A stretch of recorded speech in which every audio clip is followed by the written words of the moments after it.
Hi, I'm Amy Porter, and this is my podcast. My mission is to show people how to empower themselves through music, business, and media.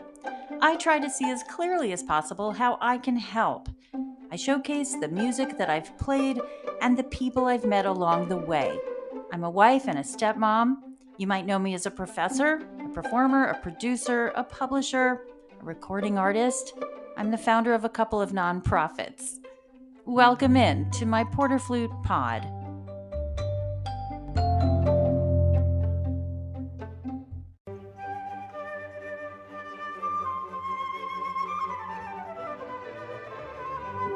Welcome to PorterFlute Pod, your inner performance therapy platform. We're talking about auditioning for music school and what professors want. I'm going to give you some prescriptions for naturally healing your fear of being in the hot seat during those live auditions and help you with those pre-screening recordings for music school. Let me tell you, I don't like being judged any more than you do. So I can help you. I can tell you about how to best be yourself, how to think, who to listen to when it comes to your playing. One hint, it's not you. And what's expected of a student in an audition for music school. With me in the pod, several of my unnamed alumni, all professors. I wanted to show you that they're all looking for the same thing. Stay tuned to find out what those concepts and hard truths are. I went to the sound vault and pulled out one of the pieces I hear most often in auditions. You guessed it, Mozart Concerto, Crucial number 313 in G major. It's my recording from YouTube, and I'm performing here with the scientists and doctors of the University of Michigan Life Sciences Orchestra. Thanks for joining me on PorterFlute Pod. I'm so happy you're here.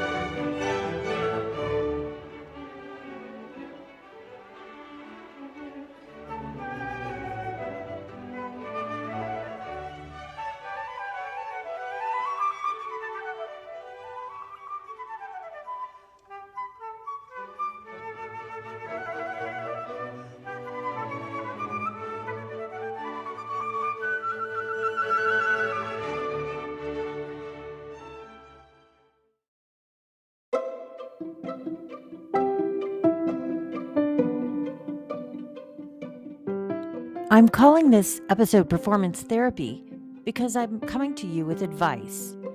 My advice is from my experience in performing for auditions and competitions, but it's also advice from some of my students here in North America who teach in higher education, and most specifically, they teach in music schools. They also play principal in orchestras. They teach at major music schools, state schools, commuter schools, and Ivy League schools. And I've asked them all to pick 3 things that they're looking for in an audition for their school. I asked them not to think too hard, and lastly, I let them know that they will not be named. So if you've listened to me in the podcast over 3 years, you've become aware that being a nice person is the number one thing I've made important to my audition process. How can I tell you're a nice person? Well, from your resume, from your writing style to me, from your speaking style to me, and how you come across to others.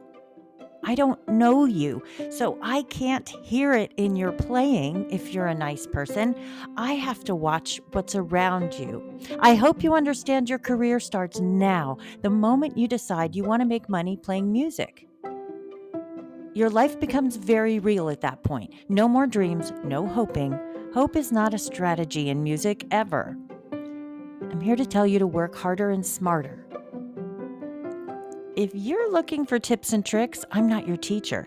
I'm about the work it takes in the corner of your practice room that begins to tailor the musician that you, quote, hope to be, working on yourself piece by piece inside. And you'll get there in 40 years. Meanwhile, get to work on yourself and listen to the masters. Sir James Galway, for instance, the master teacher. He's Yoda to me. Don't think, just do. Listen to your teachers. Do your scales. Stop finding out how it goes and be a musician and figure it out. So how do we figure it out? How do we do that? How do we bring all that we know to the table for auditions when we don't know many things? Well, okay, if you've been doing scales since the age of 10, then you don't have a lot to worry about because we can hear the facility in the patterns. Facility is not about your hands and your eyes. It's about repetition. So, these professors are also going to listen at first for innate musical things.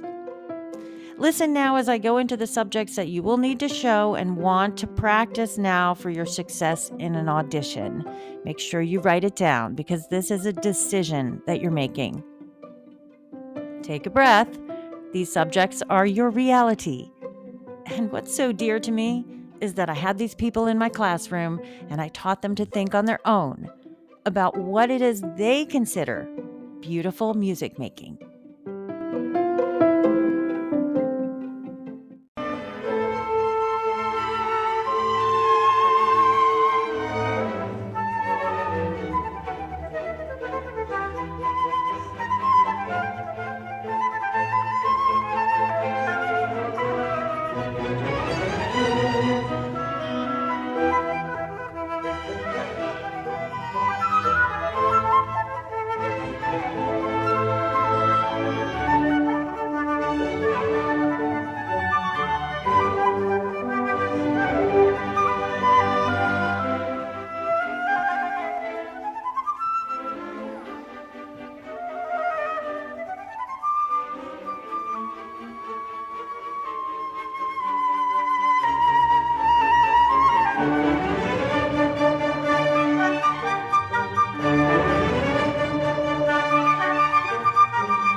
Here's our first suggestion from a UMich Blue Flute alum who's a principal flute and teaches at a university. So if you're auditioning for this person who splits their time wearing many hats, you will ultimately learn by listening. Listen to them everywhere, especially in the orchestra. Now here's a list of 3 things this person looks for when listening to someone audition for their music school. And I'll expand afterwards on those ideas for you. So here they are, write them down. Number 1, natural musical spark, innate expression. That's number 1, innate expression. Number 2, not egotistical, aka someone who is open to ideas and feedback.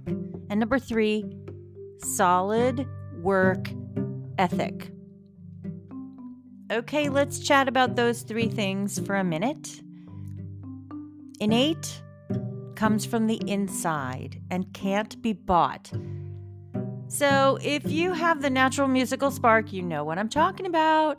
You sing, you dance, you hum, you try to harmonize. You can't not do music all the time, all day long. You yearn for it. I got the spark. And you let it fly. Okay. Feedback. Feedback comes with the territory. Back in the day, my mom called it criticism. But I think criticism implies an opinion. There's no opinion to in tune and out of tune, right? Right notes and wrong notes, that's reality. No opinion. So I like the phrase taking feedback, meaning this person knows way more than me, and I have to consider I know nothing and I need to be a sponge.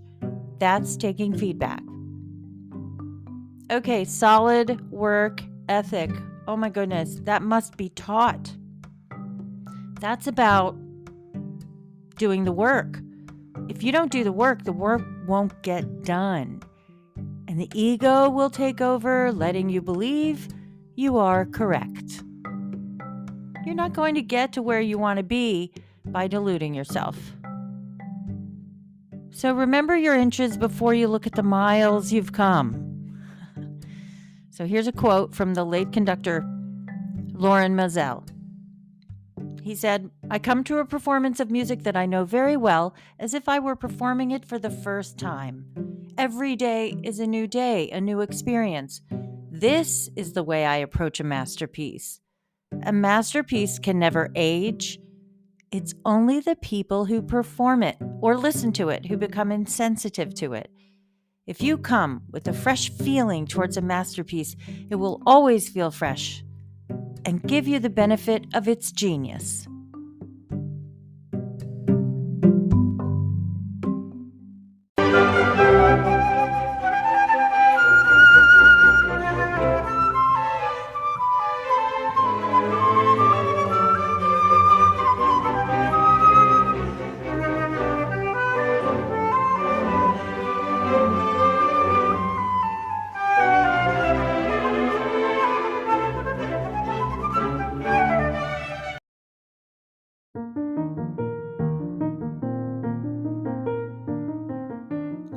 On to another alum. I'm listening for a keen sense of musical intuition. Number 2, I'm listening for solid rhythm. Number 3, I'm listening for the foundation of tone production. It doesn't have to be perfect, yet I want to hear a glimmer of good tone. And a smiling emoji. Well, there it is again. Intuition is a lot like an innate musical spark. Intuition cares about things like rhythm and tone and phrasing. Music making is full of factors, but the greatest of these is your intuition to work on them as separate issues in order to blend them together. You can't bake a cake without putting it in the oven. And this from another alum. Number 1. Is there passion behind the playing, or are they just going through the motions? Well, that to me says, is there innate musicality? Number 2, how well does the student know their repertoire and the role that their line plays in the bigger picture? And number 3, fundamentals, fundamentals, fundamentals. And there it is again, everyone. Passion, innate performance wisdom. Get out of your head and into your heart and just do it in front of people. So is there passion behind the playing? You can show that. You can take a step forward. You could take a step to the left. You could, a lot of people move forward, but that sometimes brings you too far forward and we get a habit of the flute dipping down too low. Try stepping back. Try opening your heart towards the balcony.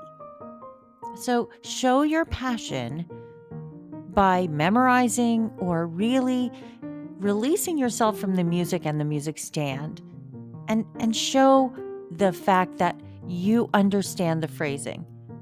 Now, do you know the repertoire that you're playing and the role that your line plays in the bigger picture? Meaning, are you accompanimental, or do you lead the pianist? Are you a duet with your chamber music partners? How well do you really know your repertoire? And you know what I say about excerpts? They went for a walk in the park and she said, you could rehearse that little excerpt line forever, but you'd never know who she was. They went to the park. At what park? Where? What were they talking about? You have to know the whole drama. And then as far as fundamentals, said 3 times, we can go back to scales. We can go back to long tones. We could go back to thinking that we are a beginner every day, just like Lorin Maazel coming back to the same piece. You have to just do it. Okay, one more for this segment. And this is one that relates to all of us all the time. Good preparation. This professor states, even if the performance isn't perfect, if the preparation is strong, that tells me a lot. Wow. You see, we can hear if you've prepared. And here's another one I, Amy Porter, agree with. Number 2, good attitude. They say, I want to work with other students, and I want to work with my teacher, and I want to learn, and I'm open. And finally, and it's usually at the top of our list, good expression, right? This teacher says, I'm happy to work on all the fundamental elements of flute playing, but it helps when the student already has something unique to say. I'll leave you with another quote. The great pianist Arthur Schnabel once said, "The notes I handle no better than many pianists, but the power between the notes, that is where the art resides."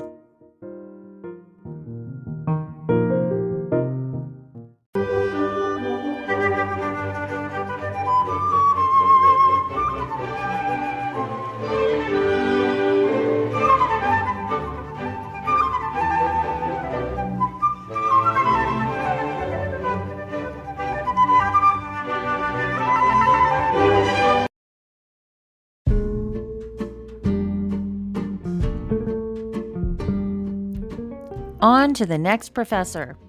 Number 1, accuracy of rhythm, notes, and articulation. And that's of the music that you're playing in front of them. That's Amy talking. Okay, back to the professor. Number 2, posture, specifically hand position. So let's discuss here hand position and plugs and all the accoutrements that you think you need. This professor says that you need to come to a music school with a bit of an anatomical understanding and be flexible to taking off plugs, improving your hand positions, and that work needs to be done with the teacher. You don't need to come perfectly prepared knowing this, but it can't be a huge obstacle. So come with a flexible mindset. Number 3, adaptability. All right, changing your approach, changing your technique, introducing new repertoire with different musical ideas. Are you able to change, to explore, and be open-minded? If not, improvement through the years can be slow, and it becomes a factor to consider when you're having, the urge to do a competition. So this professor wants students to know that they should be open to new ideas so they can move forward in their growth. Very, very wise. All right, here's another suggestion from a professor. They are looking for, you guessed it, musicality above all else. Not just replicating notes, but telling a story. Number 2, rhythm and tempo stability. Being able to maintain the integrity of the piece, especially when playing alone. Well, okay, come on, people, we have a metronome and a recording device. Oh, I really think you should be able to maintain a tempo by the time you're auditioning for someone, but that's me again. Okay, number 3, intonation, because it tells this professor so much about the breath support and air use. Yes, intonation within your own scale. And finally, the last professor, but not the least. This professor is someone who has an insatiable desire for learning and growing, so they're looking for someone who has an insatiable desire for learning and growing. So this professor is excited by someone who's interested in saying yes to projects and experiences that have never been done. Number 2, someone who doesn't limit themselves and tries different genres, blends art forms, gives voice to new pieces and repertoire. And number 3, someone who's excited at the prospect of joining a new community, contributing to the community, and being a good communicator, a skilled listener, and someone who's ready to work.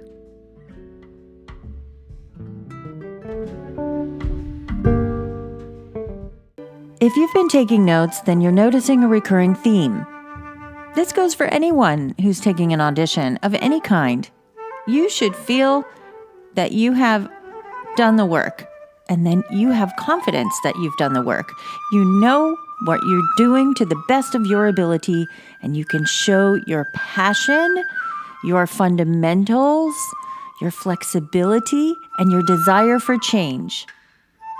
I'll leave you with a quote from Rumi. It's from our blog at AOS-Wellness. The breath of the flute player. Does it belong to the flute? I'd like to thank the alumni who answered my question, what do you listen for when you're auditioning a student for your flute studio? I appreciate it so much. As always, you can find me at amyporter.com or amyporterproductions.com. Go to PorterFlute.com for transcripts of the podcast. And I'm PorterFlute on Threads, Instagram, and YouTube. Good luck on your auditions, and thanks for being in PorterFlute Pod. I'm so grateful for you.